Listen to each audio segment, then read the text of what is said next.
Écho. L'édito politique sur Europe 1. Bonjour Nicolas Bétou. Bonjour Dimitri.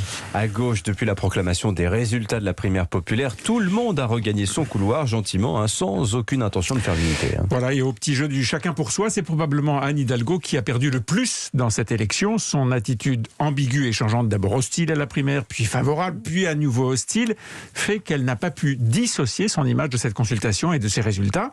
Alors qu'à l'inverse, Jean-Luc Mélenchon et Yannick Jadot, qui ont toujours refusé d'être associés, de près ou de loin, à cette initiative militante, en tirent le résultat, bien que devancés tous les deux par Christiane Taubira, ils ont installé l'idée que cette affaire n'était pas la leur, ce qui fait que même battus, ils ne sont pas perdants. Et donc tout reprend comme avant là maintenant ? Exactement. Yannick Jadot pousse son programme écolo, jonglant constamment avec les différentes tendances de son univers politique, ce qui n'est pas rien.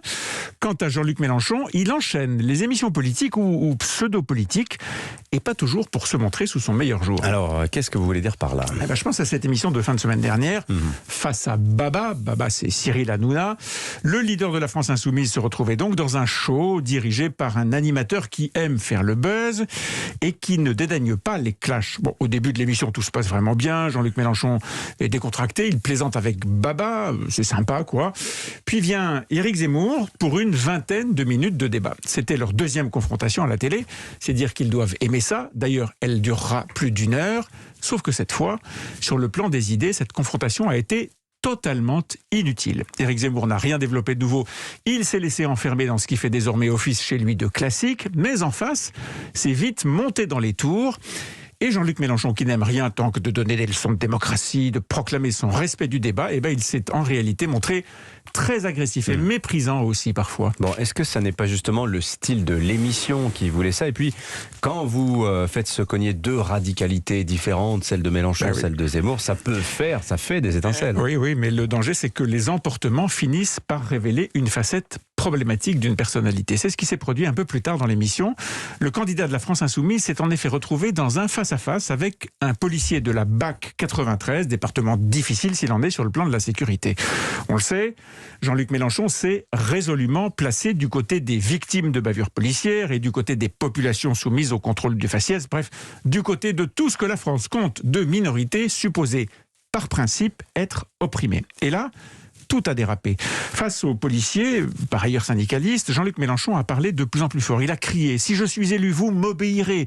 Il a tempêté des « Ça suffit, vous avez compris, ça suffit ». Il a menacé « La police est aux ordres de la nation ». Aux ordres, c'est pas elle qui en donne, avant de pointer un point vengeur et de promettre en hurlant que les policiers ayant des comportements racistes personnels seront expulsé.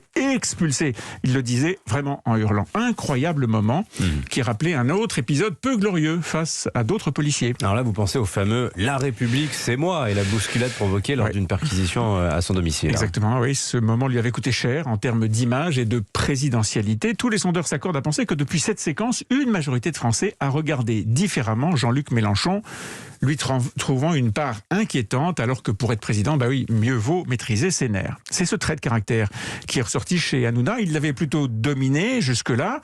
Bon, Jean-Luc Mélenchon, depuis, a promis de ne plus se faire prendre dans ce genre d'émission, mais à 69 jours du premier tour de scrutin, une partie du chemin est à refaire. Il y a aussi le fameux « à la niche » qu'il répète assez fréquemment, Jean-Luc Mélenchon, et qui heurte beaucoup de gens. Merci beaucoup Nicolas Bétou. À la une de votre journal L'Opinion ce matin, Macron 2022, objectif plein emploi. L'emploi c'est aussi à la une du Parisien ce matin.